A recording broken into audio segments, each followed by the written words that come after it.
अनुभव आहे तो बोलायचा आहे. पाठीला तर काय अडचण नाही, फक्त आपण बोलायला लागलोय ना. हात जोडा.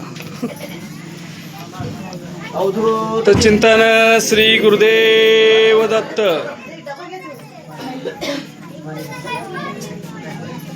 बऱ्याच ठिकाणी जेव्हा मी 1.5 वर्ष झाले फिरले, थोडा त्रास होताच. 2023 पासून मी फिरायला लागले आणि माझ्या जावाईने सांगितलं की असं असं मम्मी तिथं आहे कागद बघा जाऊन येताय का. आम्ही ॲड्रेस विचारत आलो तेव्हा आणि इथं आलं आणि जे मी बघितलं ते तेवढंच मला हे दृश्य किंवा हे स्थान असं इतकं पॉवरफुल आहे. पाय टाकल्या जे इथे पॉवर एनर्जी ती मला जाणवली. आणि आज मी पहिल्यांदाच इथं आले आणि जवळजवळ 3.5 तास हा मला इतका त्रास झाला.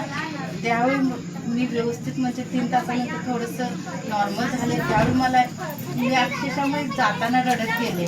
त्याचे इतकं परफेक्ट आणि की पॉवर महाराजांच्यात आहे. हे दिसायला लोकेशन साधं आहे, पण इथे येऊन तुम्ही जे कोणी येणार फक्त त्याचा अनुभव जरूर मला सांगायचं. तुम्ही जे रडला ते आनंदाश्रू होते का काय होते? आनंदाने जो मला त्रास इथं आल्यानंतर जाणवत होतो. त्रास काय होता ते इथं आल्यावर कळलं आणि ते आनंदाचे अश्रू होते. यातनं जो मला त्रास नाही हे महाराजांनी बाहेर काढले ते न सांगण्यासारखं होतं. दुपारी माझी इतकी आवडतं माझ्या मुलग्याला मला असं उचलत होता झेलत होता तेव्हा त्याच्या अंगाला अशी झळ बसत होती. तो घरी जाऊन मला सांगितलं मम्मी ज्यावेळी तू धपाधप अशी पडत होती माझ्या अंगाला असे चटके लागत होते. आणि शिकले सवरलेले असे काही जास्त अनुभव पण नाही आणि विश्वास तर नाहीच नाही. पण जेव्हा स्वतःवर हे सगळ्या गोष्टी अनुभवतात आणि सगळं त्रास आपल्याला होते तेव्हा विश्वास कुठेतरी आपला आणि जास्त 4 पट जास्त वाटतो की नाही खरंच जबरदस्त महाराजांची पावर आहे. एक म्हणजे जोग नाही का कोणी सांगण्यावरून असं काही सुद्धा नाही आहे.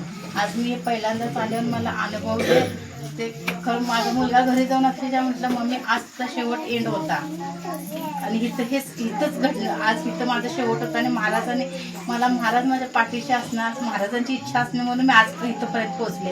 तर माझा आज इथं एंडच होणार होता. आज इथं नव्हते एंड नाही, इथून सुरुवात झाली तुमची. हां एंड वाईट म्हणजे निगेटिव्हिटी एंड झाली आणि पुढं माझ्या आयुष्य चांगलं महाराजांच्या आशीर्वादाने घडलं. तुम्हाला इथं आल्यानंतर कोणी पैसे मागितलं काय केलं? काही सुद्धा नाही. देवाला जसं फूल वाहतो तसं इथले शब्द आणि इथले आहेत जे गुरु त्यांना तर आम्ही काहीच नाही आमच्याकडे. आम्ही भिकारी आहे. या गाभारात या दरबारात आलो आम्ही. आमचं नशीब म्हणायचं. अवधूत चिंतन श्री गुरुदेव